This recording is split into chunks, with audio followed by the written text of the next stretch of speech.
ओम शांति। आज 7 तारीख 2 मास की वाणी है। अव्यक्त बाप दादा रिवाइज कोर्स है 29-10-87। तन मन धन और संबंध की शक्ति। आज सर्वशक्तिवान बाप अपने शक्तिशाली बच्चों को देख रहे हैं। हर एक ब्राह्मण आत्मा शक्तिशाली बनी है, लेकिन नंबरवार है। सर्व शक्तियां बाप का वर्षा और वरदाता का वरदान है। बाप और वरदाता इन डबल संबंध से हर एक बच्चे को यह श्रेष्ठ प्राप्ति जन्म से ही होती है। जन्म से ही बाप सर्व शक्तियों का अर्थात जन्मसिद्ध अधिकार का अधिकारी बना देती है। वैसे लौकिक जीवन में व अलौकिक जीवन में सफलता का आधार शक्तियां ही है।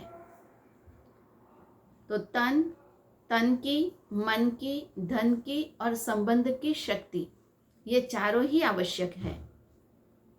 उसमें पहला है, इस अलौकिक जीवन में आत्मा और प्रकृति दोनों की तंदुरुस्ती आवश्यक है।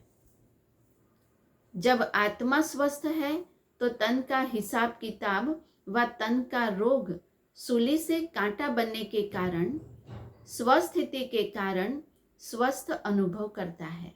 बाबा कहते हैं कि तन भल बीमार हो लेकिन मन तंदुरुस्त है, आत्मा स्वस्थ है, तो बाबा कहते हैं कि वो रोग भी सूली से कांटा बन जाता है। वह कभी भी बीमारी के कष्ट का अनुभव नहीं करेगा, न दूसरों के कष्ट को वह कभी भी बीमारी के कष्ट का अनुभव नहीं करेगा, न दूसरे को कष्ट सुनाकर कष्ट की लहर फैलाएगा। खुद भी दुख की अनुभूति नहीं करेगा, कष्ट की अनुभूति नहीं करेगा और उसका वर्णन करके वो लहर भी नहीं फैलाएगा। मास्टर सर्वशक्तिवान बन शक्तियों के वरदान में से समय प्रमाण सहन शक्ति समाने की शक्ति प्रयोग करेगा और समय पर शक्तियों का वरदान व वर्षा कार्य में लाना, यही उनके लिए वरदान अर्थात दुआ दवाई का काम करेगी। फिर दूसरा है मन की शक्ति। तो बाबा कहते हैं कि मन की शक्ति श्रेष्ठ संकल्प शक्ति है। मास्टर सर्वशक्तिवान के हर संकल्प में इतनी शक्ति है जो जिस समय जो चाहे वो कर सकते हैं और करा भी सकते हैं, क्योंकि उनके संकल्प सदा शुभ, श्रेष्ठ और कल्याणकारी होंगे। तो जहाँ श्रेष्ठ कल्याण का संकल्प है वह सिद्ध जरूर होता है। और मास्टर सर्वशक्तिवान होने के कारण मन कभी मालिक को धोखा नहीं देता है, दुख का अनुभव नहीं कर सकता है, कभी मन उदास नहीं हो सकता। तीसरी शक्ति है धन की शक्ति अर्थात ज्ञान धन की शक्ति। ज्ञान धन स्थूल धन की भी प्राप्ति स्वतः कराता है। जहाँ ज्ञान धन है वहाँ प्रकृति स्वतः ही दासी बन जाती है। यह स्थूल धन प्रकृति के साधन के लिए है। ज्ञान धन से प्रकृति के सर्व साधन स्वतः प्राप्त होता है, इसलिए ज्ञान धन सब धन का राजा है। स्थूल धन प्रकृति के साधन के लिए है, उससे प्रकृति के साधन हम खरीद कर सकते हैं, लेकिन बाबा कहते हैं कि ज्ञान धन वो प्रकृति के सर्व साधन स्वतः प्राप्त होते हैं। ज्ञान धन पद्मा पदमपति बनाने वाला है।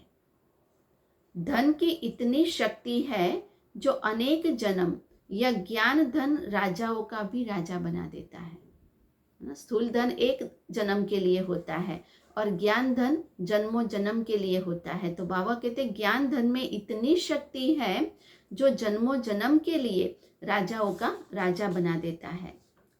इसी प्रकार है संबंध की शक्ति। संबंध की शक्ति की प्राप्ति की शुभ इच्छा इसलिए होती क्योंकि संबंध में स्नेह और सहयोग की प्राप्ति होती है। इस अलौकिक जीवन में संबंध की शक्ति डबल रूप में प्राप्त होती है, एक बाप द्वारा सर्व संबंध और दूसरा दैवी परिवार द्वारा। तो इस अलौकिक जीवन में चारों ही शक्तियों की प्राप्ति वरदान के रूप में, वर्षे के रूप में है। अच्छा, चारों ओर के सर्व वर्षे और वरदानों के अधिकारी श्रेष्ठ आत्माओं को, सर्व मास्टर सर्वशक्तिवान श्रेष्ठ आत्माओं को, सदा संतुष्टता की लहर फैलाने वाले संतुष्ट आत्माओं को, सदा परमार्थ द्वारा व्यवहार में सिद्धि प्राप्त करने वाली महान आत्माओं को बाप दादा का स्नेह और शक्ति संपन्न याद प्यार स्वीकार हो। फिर वरदान है, स्वयं के आराम का भी त्याग कर सेवा करने वाले सदा संतुष्ट सदा हर्षित भव। सेवाधारी स्वयं के रात दिन के आराम को भी त्याग कर सेवा में ही आराम महसूस करते हैं। उनके संपर्क में रहने वाले व सर्व संबंध में आने वाले समीपता का ऐसे अनुभव करते जैसे शीतलता व शक्ति शांति के झरने के नीचे बैठे हैं।